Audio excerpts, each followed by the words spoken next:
Hi everyone, this is Jim. Welcome to this Blitz chess postmortem, a postmortem of my Blitz game number 478. My opponent played e4, I play e5, and we get one of the most classical of openings. After knight f3, knight c6, he plays bishop to c4, the Italian game. So I play bishop c5, the other main response is knight f6, the two knights, but honestly I prefer to have the white side of that. So bishop to c5.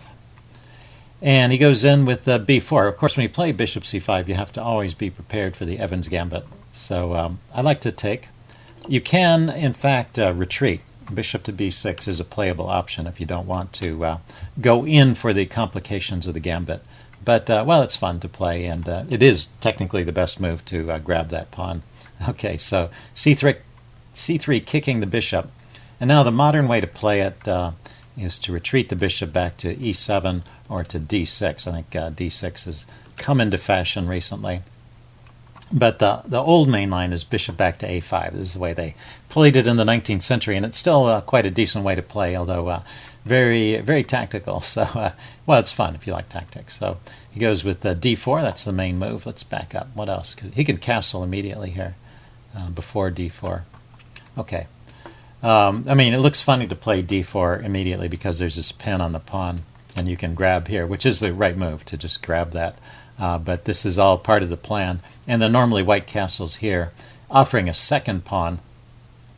But well, my opponent played another option, which is queen b3. There's all different kinds of lines in the Evans Gambit, and you have to be prepared for all of them. And so I like the move queen f6 here to respond to this threat. He's threatening to take on f7. It's not so easy to deal with. If you play knight h6, he can just trade that knight off. So queen f6 or queen e7 are the main moves here. And I think this is just a little more flexible, and maybe this square on e7 is useful for the knight to come out. He castles. And now I play knight ge7. It looks like the main move here is d3, which makes some sense. Let's see, what is the chess engine recommending? D takes c3, okay, the engine is not afraid. Or bishop to b6. Bishop to b6 is a move that I should have played earlier. I delayed it a little bit too long in the game. But knight ge7 is not bad. You'll see this keeps us in the range of about even. And he goes bishop to g5, hitting my queen. I was expecting this move. I just moved the queen to g6. And I'm still defending the pawn on f7. And he can't move the knight to harass the queen without giving up the bishop. So he can sacrifice a piece to get the pawn on f7, but it's not worth it, really. So let's see. He played c takes d4 here. And right now I have this funny tactical idea. I can actually take that pawn with my knight, relying on the fact that his knight on f3 is overworked. So this line might go knight here. Of course, I've left my bishop loose over here, so this has to be played carefully. He takes here, and I take here, and that defends the bishop, and he can win another pawn. So that's let's see, he gets a pawn back. So I'm still one pawn up, and my king position is destroyed. So it's a position an Evans Gambit player should probably still be pretty happy with. It's just an interesting possibility there I didn't even think about. Right here is really the time to play bishop to b6, kind of my last chance. When I played was castles, and that's a mistake, and we'll see that. He didn't take advantage of it, but the mistake is that my knight is overworked. In fact, overworked knights is kind of a theme in this game. The knight is defending the bishop over here, and it's defending the knight over here. And now this bishop is not yet under attack, but after this exchange, bishop takes knight, knight takes knight. I've got two loose pieces now, the bishop and the knight, and the queen can take advantage of that by going to a3, hitting both of those pieces. And now it's possible for me to play d5 and get into some unclear complications. So it's not immediately losing, but definitely that's a tactic that we both overlooked, and something to watch out for when you play these kinds of positions. So back here, I shouldn't have castled. That's why bishop b6, that's the time to play this move. Okay, but I did castle, and he played bishop back to e3. Maybe he spotted this knight takes d4 idea. But now I'm okay. once again. And in fact, he's offering a pawn here. I didn't spot it, but I could just grab there. Anyway, I had this other idea of getting my bishop to b6, which is good, and this opens up a square for the knight to come in and harass the queen and the bishop there. He drops his bishop back to d3, and now I go with d6. So this is all good so far. I've got an okay position. I'm feeling a little bit uncomfortable because of this this attack on my queen, but I didn't see anything that could really be accomplished by pushing that pawn onto e5. So I guess it doesn't really gain a whole lot. I'm just going to move my queen away if he plays that. So anyway, he didn't. He played knight b to d2, getting his other piece out, and I wanted to get my bishop out. Looks like bishop to h3, a funny tactical idea.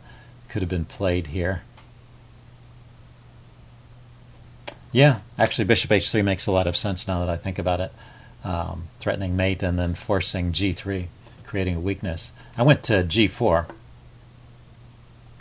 He went king to h1, getting away from any threats or pins along the g file.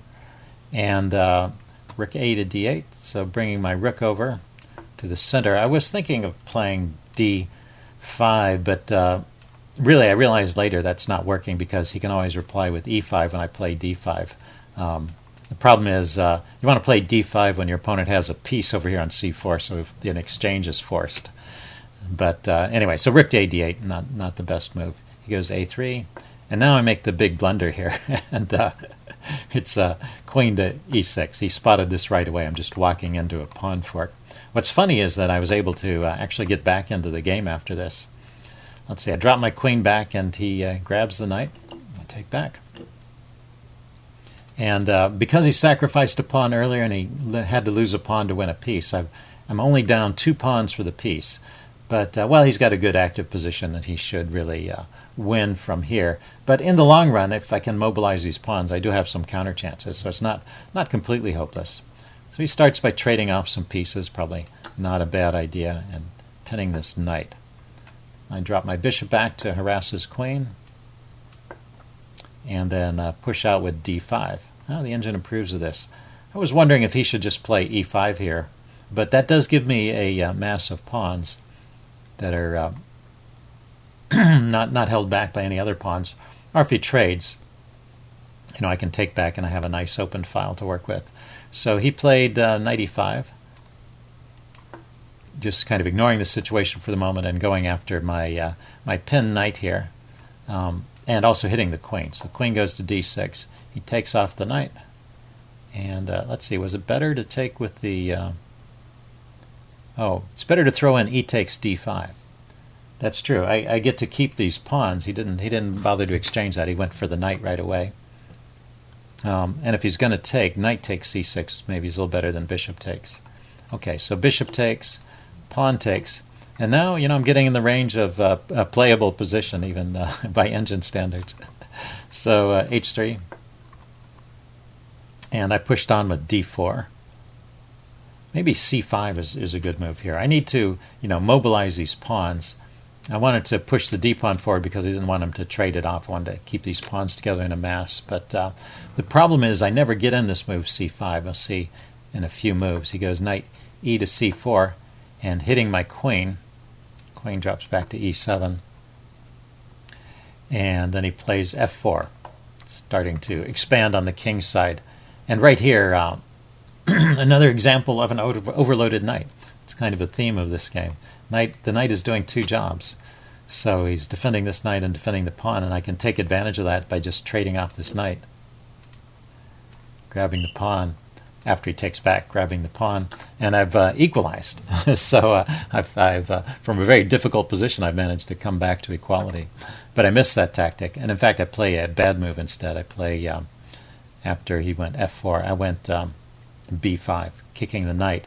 But now this c-pawn is permanently backwards, and he takes advantage of this very well. He starts attacking the pawn right away. I bring my rook up to defend it, and he brings another rook over to attack it. And so he's got his initiative back, and he has the advantage here. He should just go on to win from this point. Let's see, I tried queen e8, still defending the pawn. Knight to d3, cancel that. Knight to d3. and queen over to a8. I'm still trying to figure out how to arrange my pieces so I can mobilize these pawns and get them moving, but I was never quite able to figure it out. He kicks my bishop and I drop back to c8.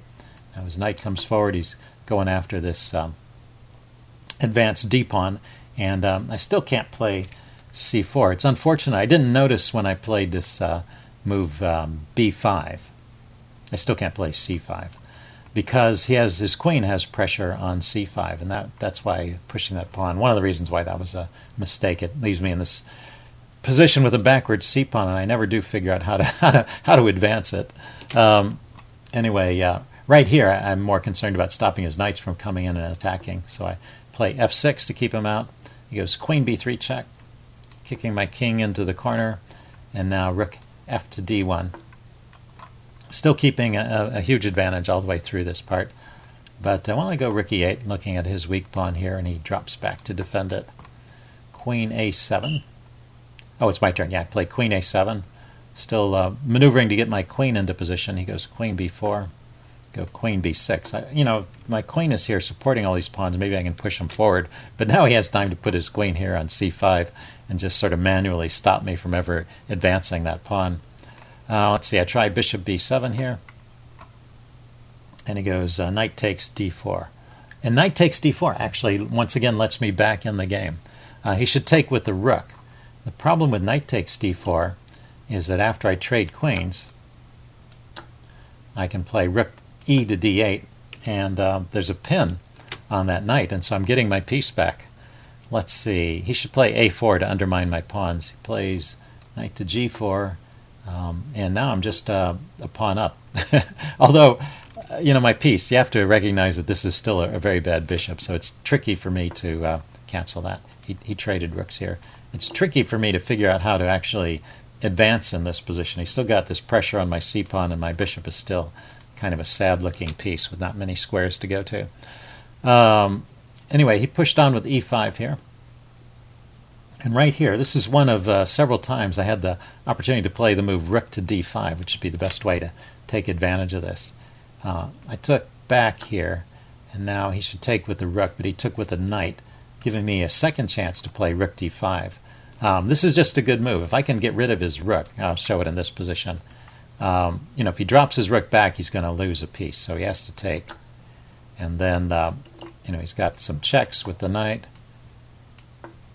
I can go to g5. But now I've got these advanced pawns here that are going to be very hard to stop. These two are, in fact, connected passed pawns. So I've actually got a winning position here with this move, rook to d5, if I had spotted it. Instead, I was worried about his pressure on my pawn, so I played a defensive move instead of an offensive move. So a classic example of offense is the best defense. Let's see, rook d5. The other point is he doesn't have time to take here because, I could have a choice of taking either his knight or his rook if he does that. If he takes with the knight, then I take his rook. So, rook d5, just an excellent move there. Okay, rook d6 was what I played, and not only is it not the best move, it's actually a bad move because this knight f7 fork. So after this, I think I'm going to fast forward through the rest of the game. He wins the exchange. I do have these pawns, but they're kind of slow, and he never really lets me back in the game again. He keeps an edge through the rest of it. And it's tough to... a bishop is just not a good piece in the endgame. I should mention, actually, this was a mistake, too, this pawn to c4, because it let his king in. I should play a little more slowly and try and bring my king up first. But even so, I think white still has a winning edge here. It's just going to take me too long. Yeah, as you let the chess engine think about a position for longer and longer, the score starts going up. So white is still winning. It's just the win is a little bit further away with accurate play. So that c4 move let his king in. And now I go for counterplay with my bishop, but it's just not enough. And then there's one neat little tactical trick here at the end. Yeah, very classic undermining maneuver where he plays h5 to undermine my bishop. And I don't really have a good response to it. I can't take the pawn without losing my piece. So I go for some tricks. He pushes on, and it lets me win his rook, but I can't stop his pawn from queening. So at this point, I resign. So interesting back and forth game. Hope you guys enjoyed it. Leave any comments you have in the section below, and I will see you again soon. Bye.